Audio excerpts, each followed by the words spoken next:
Welcome to 9 TV. నేను మీ అభిషేక్ని. ఈరోజు దేశవ్యాప్తంగా కలకలం రేపుతున్న బర్డ్ ఫ్లూ అనే వ్యాధితో కోళ్ళు చనిపోతున్నాయని, అదేవిధంగా కోళ్ళు పెంచేవాళ్ళు కావచ్చు, కోళ్ళు ఇంటి పల్లెటూరులో పెంచుకునే వాళ్ళు కావచ్చు, అదే కోళ్ళు తినేవాళ్ళు కావచ్చు, చికెన్ అనేది కామన్గా ఈరోజు ప్రతి ఒక్కరు ప్రతిరోజు తినే పరిస్థితిలో ఉంది. కానీ బర్డ్ ఫ్లూ అనే వైరస్తో కోళ్ళు చనిపోవడం జరుగుతుంది.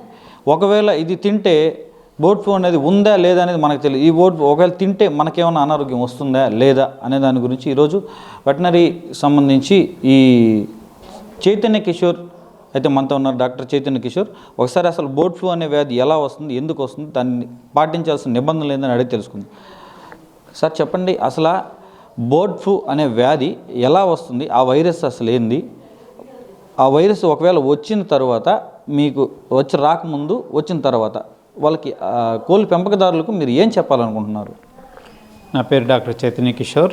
పశుసంవర్ధక శాఖలో అసిస్టెంట్ డైరెక్టర్గా పశు వ్యాధి నిర్ధారణ ప్రయోగశాల నెల్లూరులో పనిచేస్తున్నాను. ఇప్పుడు ప్రస్తుతం మన రాష్ట్రంలో బర్డ్ ఫ్లూ వ్యాధి సదుం మండలం, అదేవిధంగా కార్వేట్ నగరం మండలం, చిత్తూరు జిల్లాలో నమోదైంది. ఈ బర్డ్ ఫ్లూ అనే వ్యాధి గురించి ప్రజలు ఏ రకమైన భయాందోళనలు పెట్టుకోవాల్సిన అవసరం లేదు. ముఖ్యంగా నేను చెప్పదలుచుకున్నాను, ఎందుకంటే మన ప్రభుత్వం వారు చాలా కట్టుదిట్టమైన చర్యలు ఆ జిల్లాల్లో చేపట్టున్నారు.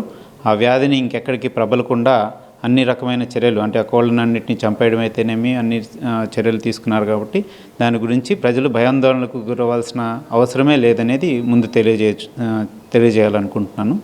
తర్వాత మన జిల్లాలో మన పశుసంవర్ధక శాఖ ద్వారా కోళ్ళన్నిటికీ కూడా టీకాలు వేస్తూ ఉన్నాము.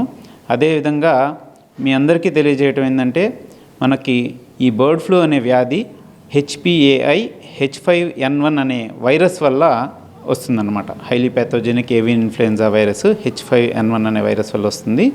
ఆ వ్యాధి కోళ్ళకి చాలా తీవ్రంగా ఉండటం వల్ల మరణాలు చాలా అత్యధికంగా ఉంటాయి. కానీ ఆ వ్యాధికి మనకు తెలిసిందే, వైరస్కి ఎక్కడా కూడా వైద్యం అనేది లేదు. దానికి ముందు జాగ్రత్త చర్యలే ముఖ్యము. అందులో ముఖ్యంగా బయోసెక్యూరిటీ మెజర్స్ అంటాం, అంటే జీవ నియంత్రణ పద్ధతుల ద్వారా మాత్రమే మనం ఈ వ్యాధి మన కోళ్ళకి రాకుండా మనం కాపాడుకోగలుగుతాం.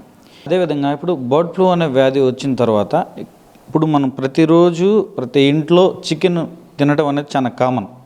అదేవిధంగా ఈరోజు చికెన్ తింటే ఈ బర్డ్ ఫ్లూ అనే వ్యాధి మనకేమన్నా సోకుతుందే? మనం చికెన్ కానీ కోడిగుడ్లు కానీ బాగా ఉడకబెట్టుకొని తింటాం. మన ఆచారం, మన సంస్కృతి అది.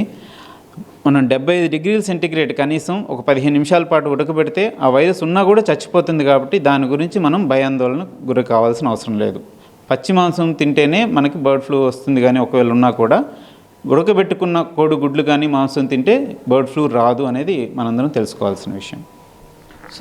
సార్ అదేవిధంగా ఇక్కడ మెయిన్ ఇంకొక పాయింట్ ఏంటంటే, నాకు లోకల్గా నేను తెలుసుకొని మిమ్మల్ని అడిగే క్వశ్చన్ ఏంటంటే, ఇటీవల కాలంలో నెల్లూరు జిల్లాలోనే దాదాపు కొన్ని వందల సంఖ్యలో కోళ్ళు చనిపోయాయి. నా ఇన్ఫర్మేషన్ ప్రకారం, నాకు తెలుసుకున్న ప్రకారం. నేను అడిగాను, వాళ్ళ సూచనలు సలహాలు ఏమైనా తీసుకున్నారంటే, వైరస్ వచ్చింది, చనిపోయాయి, అక్కడికి అయిపోయింది. సార్ ఇంకొకటి ఏంటంటే, మెయిన్ పాయింట్ ఇది ఎందుకు అడుగుతానంటే, కోడి వేస్ట్ వ్యర్థాలను చేపల గుంటల్లో వేయడం జరుగుతుంది కామన్గా. ఇప్పుడు ఎక్కడ పట్టినా జరుగుతుంది. ఈ బర్డ్ ఫ్లూ అనే వచ్చి వేల సంఖ్యలో కోళ్ళు చనిపోతే ఇవి చేపల గుంటల్లో వేస్తే ఆ చేపలు తిన్న వాళ్ళకి వైరస్ వస్తుందా?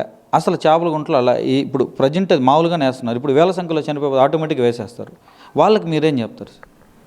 ఏవైనా మనం కోడి కానీ చేప కానీ ఏదైనా ఉడకబెట్టుకొని తింటాం కాబట్టి, మనం ఉడకబెట్టుకొని తింటే మనకి ఆ ప్రమాదం లేదు అనేది తెలియజేయాలనుకుంటున్నాను. కోళ్ళ మరణాలకు సంబంధించి మన పశుసంవర్ధక శాఖ తరఫున మన ప్రతి గ్రామంలో కూడా ప్రతి గురువారము కోళ్ళకి వ్యాధులకి నివారణకి కోసం అనేసి టీకాలు వేస్తున్నాము. అది కోళ్ళ పెంపకందారులందరూ వినియోగించుకోవాలని కోరుతున్నాను. RDF, RDK అనే 2 రకాల టీకాలు, అలాగే ఫౌల్పాక్స్ అనే టీకాలు కూడా మనం జిల్లా వ్యాప్తంగా సరఫరా చేయడం జరిగింది. ఆ టీకాలు ప్రతి గ్రామ స్థాయిలో మన యానిమల్ హస్బెండరీ అసిస్టెంట్లు ఉచితంగా మనకు ప్రతి గురువారం కూడా మనకి టీకాలు వేస్తారు. ఇవి వేయించుకోవాలి.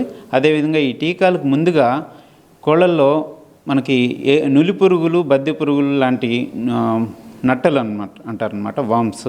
ఆ వామ్స్ అనేవి కూడా వాటి పేగుల్లో ఉంటాయి. కాబట్టి వాటికి నివారణగా కూడా డివార్మింగ్ కూడా మన పశుసంవర్ధక శాఖ తరపున ఇస్తున్నాము. అది కూడా మన కోళ్ళ పెంపకందారులన్నీ వినియోగించుకుంటే మనకి వాటికి రోగ నిరోధక శక్తి కొంచెం పెంపొంది ఈ కోళ్ళ మరణాలని కొంచెం మనం నివారించుకోవచ్చు.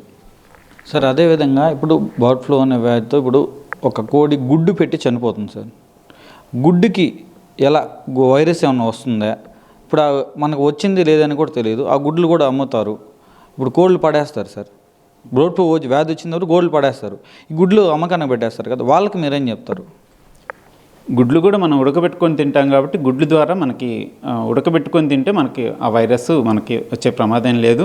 ఇది మనుషుల్లో మన భారతదేశంలోనే అతి వేళ్ల మీద లెక్క పెట్టగలిగే సంఖ్యలో మాత్రమే మన దేశంలో బర్డ్ ఫ్లూ మనుషుల్లో నమోదైంది.